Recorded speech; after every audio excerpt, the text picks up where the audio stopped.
नमस्कार, मैं पवित्रा देवी, सहायक प्राध्यापक हिंदी विभाग, राजकीय महाविद्यालय ब्रॉड झज्जर से। और आज का जो हमारा टॉपिक है वो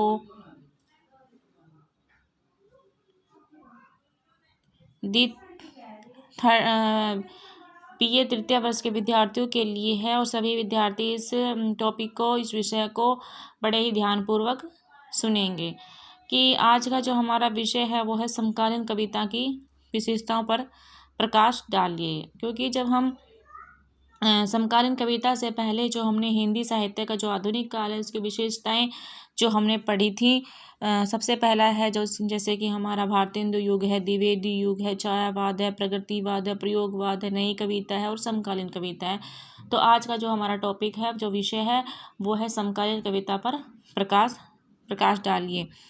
कि सबसे पहले हम बात करते हैं कि साहित्य की विधा समसामयिक जीवन से किसी न किसी न रूप से जुड़ी रहती है। अन्य शब्दों में प्रत्येक सृजनात्मक कृति युग का प्रभाव लिए रहती है, लेकिन जैसे जैसे युग की परिस्थितियाँ बदलती है वैसे वैसे समकालीन साहित्य और सरोकार भी बदलते चले जाते हैं। लेकिन जो सार्वकालिक होते हैं वे कभी नहीं बदलते हैं। कि जो हमारी साहित्य की विधा की जब हम बात करते हैं तो हिंदी साहित्य की जितनी भी हमारी विधाएं हैं, जैसे काव्य है, गद्य है, निबंध है, हमारा उपन्यास है, कहानी है, नाटक है, यात्रा वृत्तांत है, संस्मरण है, तो ये क्या है, इसमें हम साहित्य की जितनी भी हम विधाएं पढ़ते हैं उसमें हम समाज का ही चित्रण देखते हैं। क्योंकि साहित्य समाज का दर्पण होता है।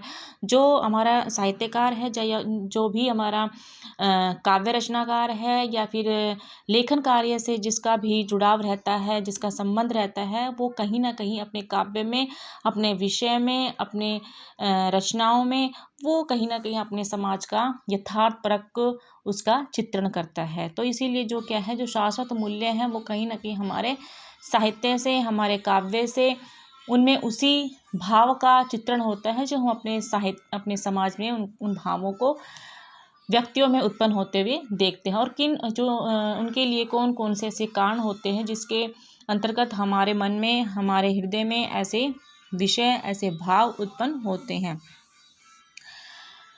कि ये मूल्य ही साहित्य के द्वारा तत्व होते हैं। एक सफल कवि मात्र समकालीन घटनाओं से प्रतिबद्ध नहीं होता, बल्कि वह उन घटनाओं को अपनी कल्पना में डुबोकर काव्य रूप प्रदान करता है। आज की समकालीन कविता वैज्ञानिक आविष्कारों, मशीनीकरण से उत्पन्न सुविधाओं, भौतिकवादी भावनाओं से और व्यक्तिगत स्वार्थों से जुड़ी हुई है। पिछले कुछ वर्षों से हमारा देश पर्यावरण प्रदूषण, आतंकवाद, सांप्रदायिक विशेष, दलित चेतना, आर्थिक विषमता, नारी शोषण, बेरोजगारी आदि असंख्य समस्याओं का सामना कर रहा है। दूसरी ओर पाश्चात्य संस्कृति का खुलापन, दूरदर्शन तथा अन्य चैनलों की लोकप्रियता, आर्थिक उदारीकरण, भूमंडलीकरण आदि ने कविता को प्रभावित किया है। इसके परिणामस्वरूप हिंदी में समकालीन कविता को बल प्राप्त हुआ है। समकालीन कविता पूर्णतः आधुनिक युग बोध से जुड़ी हुई है।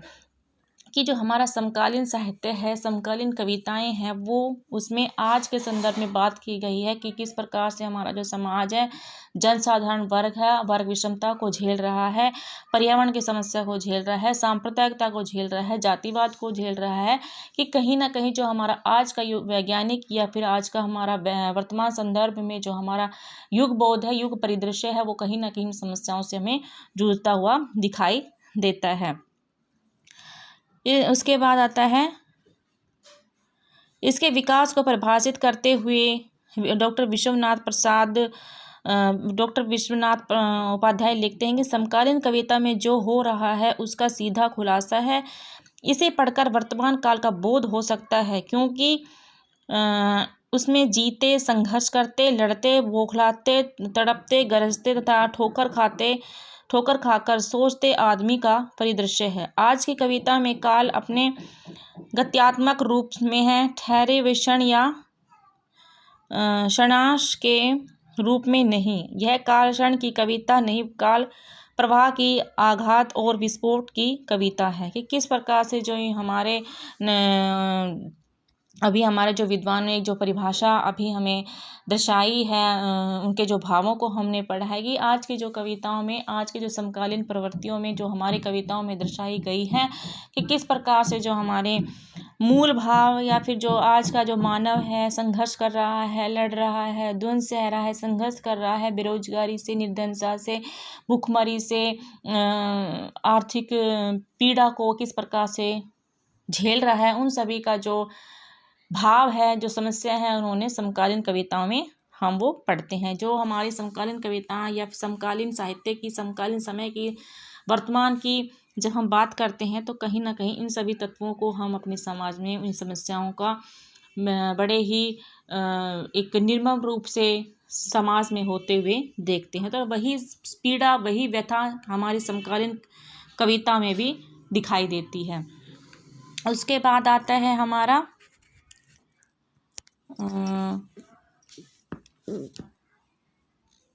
डॉक्टर नवल किशोर ने कुंवर नारायण, सर्वेश्वर दयाल सक्सेना, रघुवीर, केदारनाथ सिंह, श्रीकांत वर्मा, राजकमल चौधरी तथा 8 कवियों को केंद्र में रखकर समकालीन काव्य यात्रा से पाठकों को परिचित करवाया है। इन्हीं 8 कवियों को समकालीन कविता के प्रारंभिक कवि माना जाता है। इस संदर्भ में जी शंकर पिल्ले लिखते हैं, हमारे इधर के परिवेश के अनुकूल आधुनिकता का समकालीनता में परिवर्तन होता है। इधर की कविताओं का आंतरिक रूपांतरण अत्यंत सहज रहा है। समय की जटिलता ने कविता की गहनताओं को और अधिक गहन इसलिए बना दिया है कि समय का विघटनात्मक परिदृश्य समग्र अपरिभाष्य हो गए हैं। उत्तर आधुनिकता की सैद्धांतिक इच्छाओं से बढ़कर इधर के कवियों के लिए समय का विघटन प्रमुख हो रहा है। इस विघटन को परिभाषित करने की क्षमता आधुनिक काल ने हमें दी है। इसी के बल पर कवियों ने समकालीन सच को अपने असंख्य आयामों में हमारे निकट सी परिणति संभव है।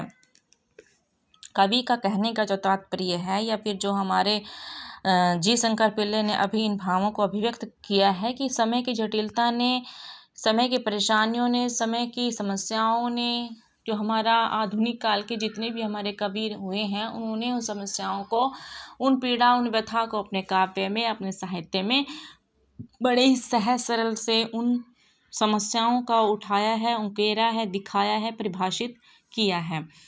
उसके बाद आता है हमारा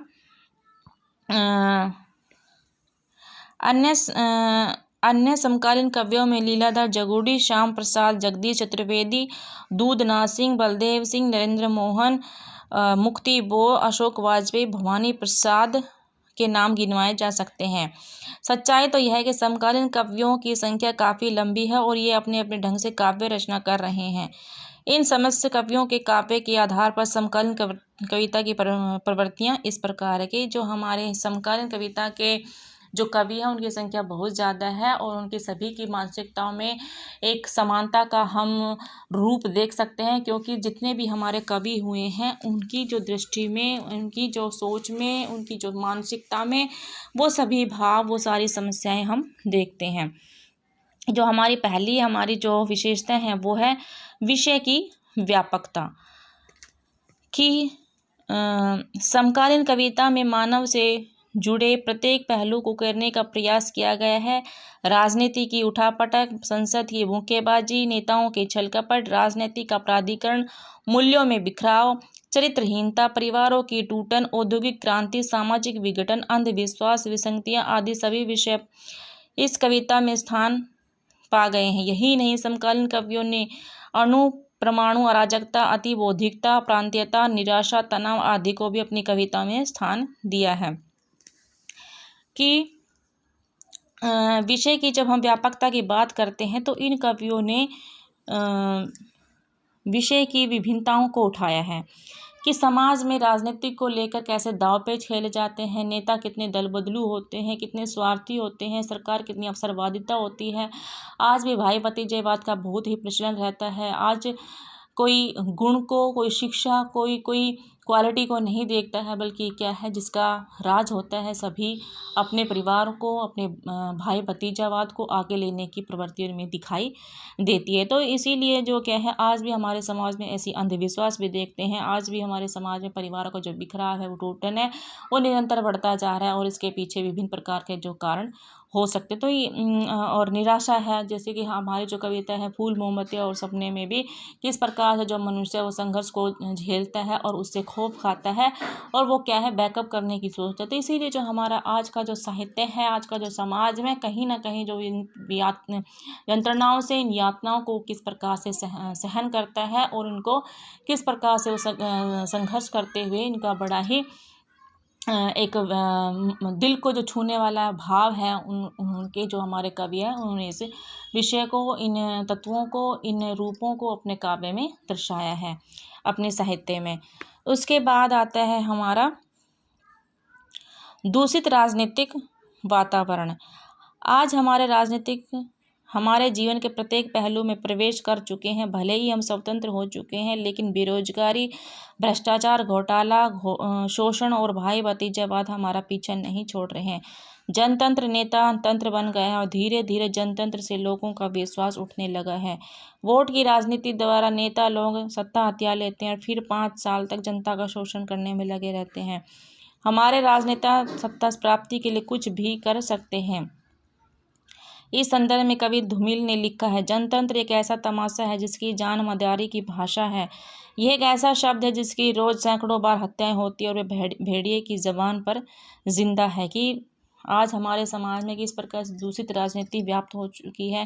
झगड़े, लड़ाई, युद्ध किस प्रकार से सत्ता को हासिल करने के लिए, अपना आधिपत्य स्थापित करने के लिए, अपना नाम करने के लिए, अपनी कुर्सी बचाने के लिए, अपनी पावर को सत्ता में लेकर आने के लिए किसी जो राजनीति के हैं वो किस प्रकार से, जो नेता लोग हैं, जो दल बदलू के हैं, वो किस प्रकार से किसी हद तक भी जा सकते। इसमें जनसाधारण की सुरक्षा का उनके लिए कोई भी सरोकार हमें दिखाई नहीं देता है।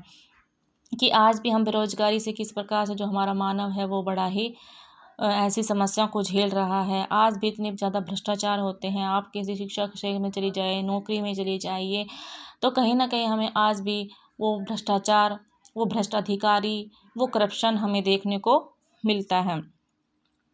और उसके बाद है कि जो है वोटों की राजनीति आज हमें देखने को मिलती है। जैसे कि हमारी कविता है एक और मतदाता में किस प्रकार से उन्हें दिखाया गया है, या फिर लोकतंत्र का संकट की हम बात करते हैं तो उसमें भी हम क्या देखते हैं कि वोट के समय जनता को याद किया जाता है और चुनावी माहौल, वातावरण समाप्त होने पर हमारी जनता की तरफ उनको फिर से उसी बेहाल में, उसी समस्या से स्ट्रगल करते हुए उसको वहीं छोड़ दिया जाता है। तो ये सारी समस्याएं क्या हैं, हम अपने समकालीन काव्य में वो पढ़ते हैं। उसके बाद आता है हमारा उदारीकरण की नीति पर व्यंग्य। आधुनिक युग उदारीकरण का युग है। परिणाम स्वरूप विदेशी कंपनियों ने भारतीय मानसिकता को एक प्रकार से गुलाम बनाना आरंभ कर दिया। इस संदर्भ में धर्मवीर भारती ने अपनी कविता गुलाम बनाने वाले में इस प्रकार और संकेत किया, लेकिन आज परिस्थितियाँ इतनी भयानक हो चुकी है। विदेशी कंपनियां अपनी गिद्ध दृष्टि भारतीय गांवों पर नजरें लगाए हुए हैं। उनके लिए बहुत बड़ा बाजार है जहां से वे अपना सारा माल खपाना चाहते हैं। तीव्र गति से बाजार बढ़ता जा रहा वैश्वीकरण का प्रभाव सर्वत्र देखा जा सकता है। इस संदर्भ में प्रभात त्रिपाठी लिखते भी हैं, इस देश का खुदा ही मालिक, देश का नहीं दुनिया का कहिए हुजूर, धर्म और इंसान, खेती और खलियान। के किस प्रकार से जब हम आधुनिक युग में उदारीकरण की जब बात करते हैं कि आज हम हमारे देश पर, हमारे ग्रामीण परिवेश पर, हमारे गांवों पर किस प्रकार से जो कंपनियों का जो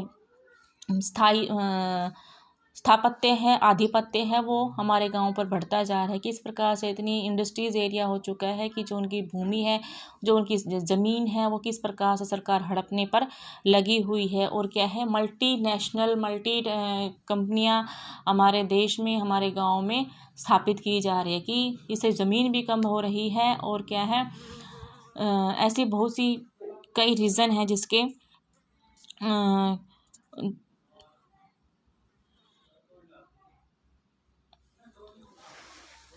जिसमें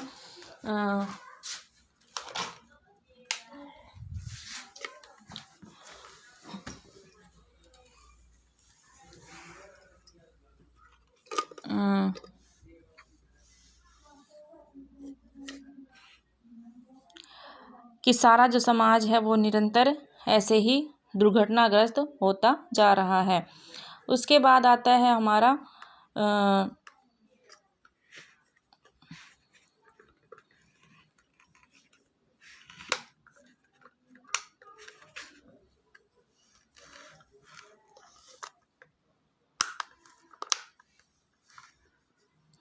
कि उदारीकरण की जब हम बात करते हैं तो इसका प्रभाव बड़े ही जोरों पर दिखाई देता है।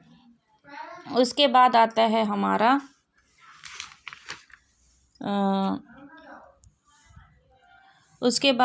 हमारा जिंदा मुर्दा इंसान को बेचते बाजार, जय बाजार जय बाजार, तेरी जीत और सबकी हार, तू है ये तो सब संसार वरना सब कुछ बंटा धार है। कि किस प्रकार से जो हमारा मनुष्य है, जो इंसान है, वो किस प्रकार से मरने की कगार पर पहुंच चुका है। कि उसके बाद आता है हमारा नवीन चेतना का उद्घाटन। कि समकालीन कविता में युगीन चेतना को विशेष महत्व दिया गया है। नागार्जुन, राजकमल चौधरी, मुक्तिबोध, धूमिल आदि कवियों ने रुचियों, आवेगों व संघर्षों को अपनी कविताओं में विशेष स्थान दिया है। वे कवि सर्वहारा वर्ग की व्यथा कथा को अंकित करने में सफल रहे हैं। इन्होंने धर्मनिष्ठा से लेकर संघर्ष तक अपनी कविता में स्थान दिया है। कि नवीन चेतना का जो उद्घाटन जो हमारे कवि हैं, समकालीन कवि जिनको कहा जाता है, उन्होंने नवीन चेतना को स्थापित किया है, नई जनजागृति को स्थापित किया है, नई चेतना को उद्घाटित किया है। कि जो हमारा मनुष्य है, किस प्रकार से वो वर्ग संघर्ष को सह रहा है, वर्ग विषमता को सह रहा है, किस प्रकार से वो संघर्ष कर रहा है बेरोजगारी से, निर्धनता से, भूखमरी से, या फिर हम जो प्रेत का बयान नागार्जुन की जब हम कविता पढ़ते हैं तो एक शिक्षक की कितनी बड़ी पीड़ा को उन्होंने अपने काव्य में, अपनी कविताओं में दर्शाया है। तो वो सारी चीज़ें हम क्या है अपने समकालीन साहित्य में पढ़ते हैं।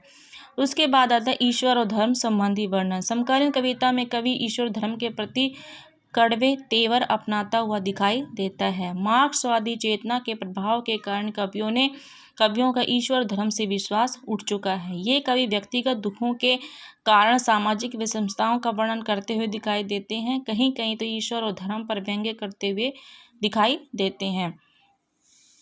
कि किस प्रकार से अगर हम मार्क्सवाद की जब हम बात करते हैं, जो प्रगतिवादी काव्यधारा में हम देखते हैं, और समकालीन कविता में जो हमारे कवि हैं उन्होंने समकालीन मार्क्सवाद सिद्धांत का सहारा लेकर प्रगतिवादी काव्यधारा को निरूपित किया है। कि किस प्रकार से जो हमारा कार्ल मार्क्स है वो ईश्वर को नहीं मानता है, वो भगवान को नहीं मानता है, बल्कि क्योंकि धर्म की आड़ में मानव का शोषण किया जाता है, उनका जो उनकी मजदूरी होती है, उनकी दिहाड़ी होती है, उनके जो घंटे होते हैं उनका निर्धारण नहीं होता है। इसीलिए जो हमारा मार्क्सवाद है वो ईश्वर में विश्वास नहीं करता, क्योंकि सबसे बड़ा जो भगवान है, जो जिसकी हम पूजा करते हैं, या फिर हम किसी का धर्म की आड़ में किसी का शोषण करते हैं, तो वहाँ हमें वो पूजा, वो ईश्वर, वो भाव दिखाई नहीं देते हैं। कि सबसे बड़ा मार्क्सवाद की जब हम बात करते हैं तो उसकी नज़र में वर्ग विषमता का तोड़ना है, उसको नष्ट करना है, बल्कि समानता का व्यवहार करना है सबके साथ, शोषित और शोषित में किसी प्रकार का। कि जो हमारा शोषक वर्ग किस प्रकार से आज भी जो पूंजीपति वर्ग है, किस प्रकार से हमारे सर्वहारा वर्ग का वो खून चूसने में लगा रहता है।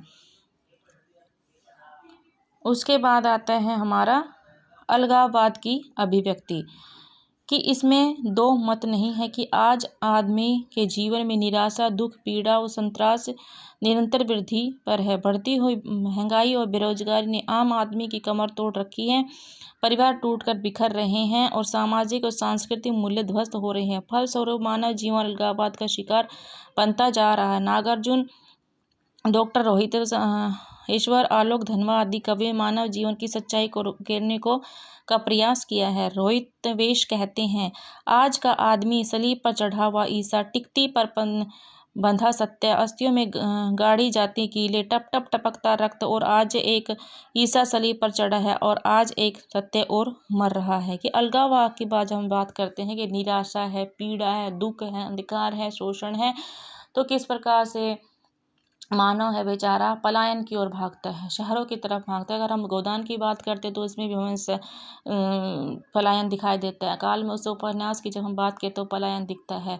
और अगर हम अन्य जो हमारे समकालीन विधाएं हैं, समकालीन हिंदी साहित्य की विधाएं, तो उसमें भी कहीं ना कहीं हमारा जो हमारी जनता है वो किस प्रकार से पलायन की ओर निराशा से पीड़ित होकर उसमें कहीं ना कहीं एक आशा उम्मीद की एक किरण को लेकर कहीं ना कहीं वो भागते फिर रहे हैं। क्योंकि अगर समाज में ऐसी समस्याएं रहेंगी तो किसी भी व्यक्ति का ऐसे देश में, ऐसे समाज में, ऐसे गांव में रहने का उनका कोई भी उनको उचित नहीं लगता। इसीलिए वो क्या है, कहीं ना कहीं अपना गुजारा बसर करने के लिए, रोजगार देखने के लिए वो पलायन की ओर बढ़ने लगता है, शहरों की ओर बढ़ने लगता है। और क्या है, अलगाववाद की जो भावना है वो उत्पन्न हो जाती है। उसके बाद है समकालीन विसंगतियों का उद्घाटन। समकालीन कविता आधुनिक नगर बोध से उत्पन्न यंत्रणा का चित्रण करती है। ये कवि महसूस करती कि आज मानव के अंदर जो बिखराव उत्पन्न हो गया है वह नगर बोध की ही फसल है। आधुनिक बोध के कारण लोगों में अजनबीपन, परायापन और बेगानापन जैसी प्रवृत्तियां उत्पन्न हो चुकी है। संपूर्ण वातावरण के विसंगतियों से भरा हुआ महानगरीय बोध ने इन विसंगतियों एवं असंगतियों को अत्यधिक बल प्रदान किया है। इन विसंगतियों के कारण लोगों में आत्मनिषेध की भावना उत्पन्न हो चुकी है। राजकमल चौधरी ने इन विसंगतियों का चित्रण करते हुए लिखा है, किसी ने मुझे अजनबी कहकर पुकारा, किसी ने मेरी नियति को अभिशप्त ठहराया।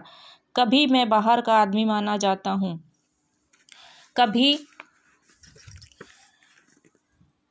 विसंगत पुरुष के नाम से जाना जाता हूँ। इस प्रक्रिया से मैं सिमटकर वर्णमाला का अक्षर मात्र रह गया हूँ। आरोपित नामों की भीड़ में मैं अनाम हो गया हूँ, पहले से अधिक उदास हो गया हूँ। कि किस प्रकार से जो हमारा राजकमल चौधरी ने इन काव्यों के माध्यम, पंक्तियों के माध्यम से अपने भावों को निरूपित किया है। और जिस प्रकार से हम आगे की जब हम बात करते हैं, सांप कविता है जो उनकी, और सत्य की खोज की जब हम बात करते हैं तो इन्होंने भी सत्य की खोज के कवि का कहने का तात्पर्य जो एक आशा, एक उत्साह, एक आनंद, एक खुशी जो हमें अपने देश में, अपने गांव में मिलती है, वो कहीं अन्य देश में या विदेशों में की चकाचौंध में वो हमें वो भाव नहीं मिल पाते हैं। तो इसीलिए क्या है, समकालीन विसंगतियों को उन्होंने बार बार उद्घाटन किया है। कि अगर हम प्रवासी साहित्य की जब हम बात करते हैं तो क्या है, मनुष्य कहीं दूसरे देश में जाकर रहने लगता है तो अपने देशों की सी सारी सुविधाएं उसे नहीं मिल पाती है, क्योंकि वहाँ पर वो अजनबी है। और लेकिन अपने देश में वो सभी लोगों को जानता है, सभी के विषय में जानता है। तो इसीलिए क्या है, उसे असीम आनंद की जो खुशी है वो अपने ही देश में मिलती है। उसके बाद है यौन विकृतियों का उद्घाटन। समकालीन कविता में यौन विकृतियों को अधिक महत्व प्रदान किया गया है। श्रीकांत शर्मा, राजकमल, धूमिल आदि सभी कवियों ने अपने काव्य रचना में यौन विकृतियों का स्थान दिया है। कविवर धूमिल ने अपने काव्य संग्रह में संसद से सड़क तक, कल सुनना मुझे तथा आसुदामा पांडेय में यौन विकृतियों का स्थान दिया है। कहीं कहीं तो ये नैतिकता से खिलवाड़ करते हुए दिखाई देते हैं, लेकिन इन कवियों ने नारी के सुंदर रूप का वर्णन किया है। इस संदर्भ में लीलाधर जयगुड़ी की निम्नलिखित पंक्तियां द्रष्टव्य हैं। स्वयं में नारी अधूरी पूर्णता पाती है नर से, पुरुष के पुरुषार्थ को भी सार्थक कराती है नारी। आजीवन सतत संघर्ष नारी नियति है। कि किस प्रकार से समकालीन जब हम साहित्य की जब बात करते हैं तो इन्होंने अपने काव्य में यौन विकृतियों का खुलेपन से, विवाकपन से बड़ा खुलकर उन्होंने चित्रण दिखाया है।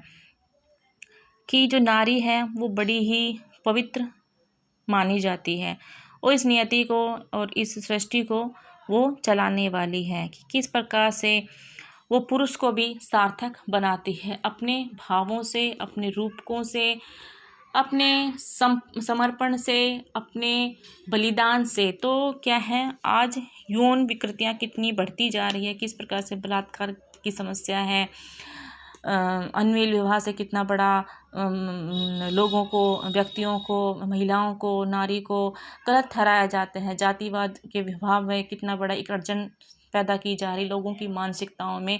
और क्या है, नारी को एक भोग विलास की वस्तु रीतिकाल की अपेक्षा कम माना जाता है, लेकिन अभी भी लोगों की मानसिकता में परिवर्तन आने में, अभी उनकी सोच सकारात्मक बनने में अभी भी टाइम की ज़रूरत है।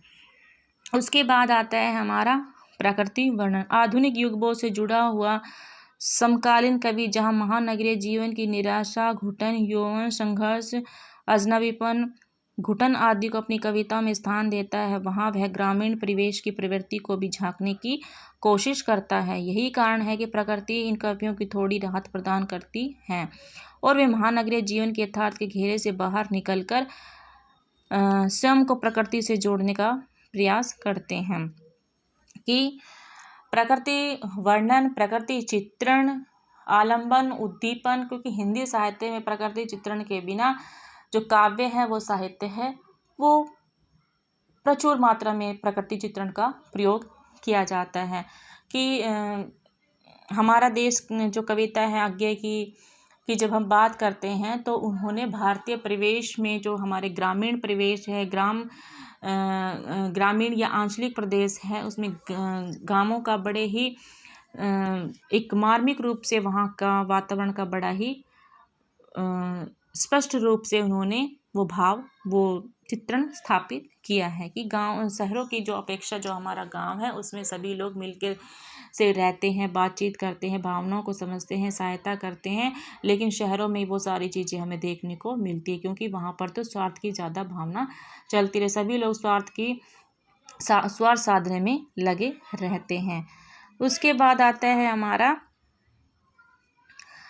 शिल्प पक्ष। समकालीन कविता की भाषा जनवादी भाषा कही जा सकती है। समकालीन कवि देशी विदेशी शब्दों से परहेज नहीं करते हैं। अपनी संवेदना व्यक्त करने के लिए इन कवियों ने मुहावरों तथा लोकोक्तियों का सफल प्रयोग किया गया है। जो समकालीन कविता है वो जनवादी धारा भाषा कही जा सकती है क्योंकि जो हमारा समकालीन साहित्य है, समकालीन जो हमारे कवि हैं वो जनसाधारण के प्रबल पक्षधर समर्थक रहे हैं क्योंकि उन्होंने जनता की समस्याओं को देखा है, जनता किस प्रकार से जूझती है, उन भावों को निरूपित किया है। वही क्या है सारा जो निचोड़ है वो क्या अपनी लेखनी के माध्यम से अपने काव्य में रचनाबद्ध किया है। क्या है उसके बाद हम बात करते हैं, इन कवियों ने मुहावरों और लोकोक्तियों का भी खुलकर प्रयोग किया है। समकालीन काव्य की भाषा में संस्कृत के तत्सम तद्भव, अंग्रेजी, उर्दू तथा स्थानीय भाषाओं के शब्दों का पर्याप्त मिश्रण हुआ है। इन कवियों ने शब्द भाषा और कविता पर बहुत सारी कविताएं लिखी हैं। ये कवि काव्य भाषा में नए अर्थ भरने का प्रयास करते हैं। अतः समकालीन कविता की भाषा अभिव्यक्ति के सपाट बयानी के लिए प्रसिद्ध है। चंद्रकांत देवताले की कविता में से उदाहरण द्रष्टव्य है कि जो समकालीन कविता के जो कवि रहे हैं उन्होंने हिंदी साहित्य पे जो भाषा के जो शब्द हैं तत्सम तद्भव, उदाहरण, अलंकार, प्रतीक, बिंब, छंद आदि कविताओं में इन सभी काव्य के जो तत्व हैं उनका बड़ा ही चित्रण किया है। कि मैं भड़बूजे की तरह इन शब्दों को कब तक फोड़ता रहूँगा, मस्ती के भीतर मृत मछलियों में चुपचाप पढ़ता रहूँगा। मैं थिरकती हूँ धरती पर खिलते ही बसंत के साथ उस घर के सपने की कविता सौंपना चाहता हूँ। कि मैं इस समाज में परिवर्तन लाना चाहता हूँ, समाज के लोगों में अवेयरनेस फैलाना चाहता हूँ, जन जागृति, जन संचरण, जन साधारण को जागृत करना चाहता हूँ। समकालीन काव्य भाषा में अलंकारों के ऊपर विशेष ध्यान नहीं दिया गया है, फिर भी इस कविता में अनायास ही सुंदर प्रतीकों अलंकारों का प्रयोग देखा जा सकता है। लय इस कविता के अंदर ही विद्यमान है। कहीं कहीं ये कवि की बंदी के साथ लय का प्रयोग भी करते हैं। समकालीन कविता में गीत रचना के साथ दोहों की परंपरा लौटती हुई दिखाई देती है। कि इसमें जिस प्रकार संगीत के लिए काव्य के लय की आवश्यकता होती है क्योंकि लय के बिना जो साहित्य है वो नहीं रचा जा सकता, जिस प्रकार संगीत में लय, रिदम, सुर, ताल सभी की ज़रूरत होती है, उसी प्रकार से काव्य को तभी एक सुव्यवस्थित शैली में रचा जा सकता है जब क्या है हमें काव्य का जो ज्ञान होना चाहिए, काव्य का शैली हमें पता होना, तभी क्या है जो कला है वो काव्य का सृजन किया जा सकता है। उसके बाद आता है हमारा संक्षेप में हम कह सकते हैं कि 1965 से लेकर वर्तमान समय तक समकालीन कवियों ने विविध विषयों पर काव्य रचना की है। वस्तुतः इस कविता में सब कुछ वर्णित है जो कुछ आज हम देखने को मिलता है। विषय क्षेत्र की दृष्टि से यह कविता काफ़ी व्यापक है। यौन विकृतियाँ, विसंगतियाँ, नैतिक मूल्यों का ह्रास, राजनीतिक भ्रष्टाचार, आतंकवाद, अनास्था, निराशा, दलित चेतना। उसके बाद आता है हमारा वर्ग संघर्ष, भूमंडलीकरण, भौतिकवाद आदि सभी विषयों पर समकालीन कविता लिखी गई है। भाव भाषा दोनों दृष्टियों से यह आधुनिक युग बोध की कविता कही जा सकती है।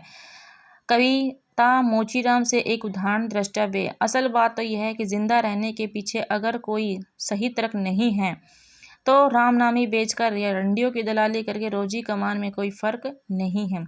कि असल बात तो यह है कि ज़िंदा रहने के पीछे अगर कोई तर्क नहीं है तो रामनामी बेचकर या रंडियों की दलाली करके रोजी कमाने में कोई फ़र्क नहीं है।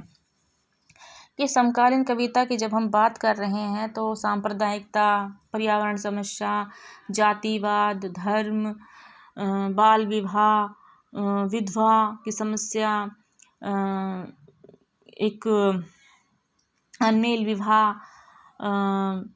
कि किस प्रकार से जो हमारा समाज है आज भी पीड़ित लग रहा है। कि आज भी हम आधुनिक युग में प्रवेश कर गए हैं, 21वीं सदी चल रही है, लेकिन कहीं ना कहीं ये जो जातिवाद है, ये जो धर्म की समस्या है, वो आज भी कहीं उसने रूप अलग कर ली है, लेकिन उनकी जो शैली है, उनके जो मेन जो थीम है वो आज तक भी नहीं बदली है। और आने वाले टाइम में या आने वाले समय में शिक्षा के द्वारा ही हम इस समस्या से बाहर निकल सकते हैं, क्योंकि आज भी लोगों की जो मानसिकता है वो कहीं ना कहीं ऐसी हीन प्रवृत्तियों से ग्रस्त नज़र आती है।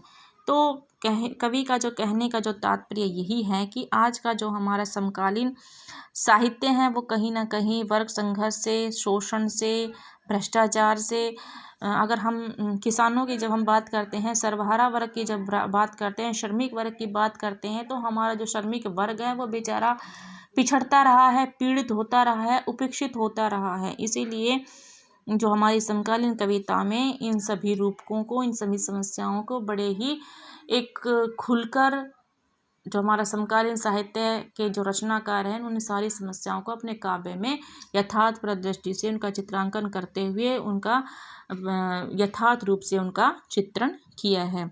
तो ये था विद्यार्थियों आज का हमारा समकालीन कविता की प्रवृत्तियाँ, और आगे के जो टॉपिक हम बाद में करेंगे। और सभी को नमस्कार।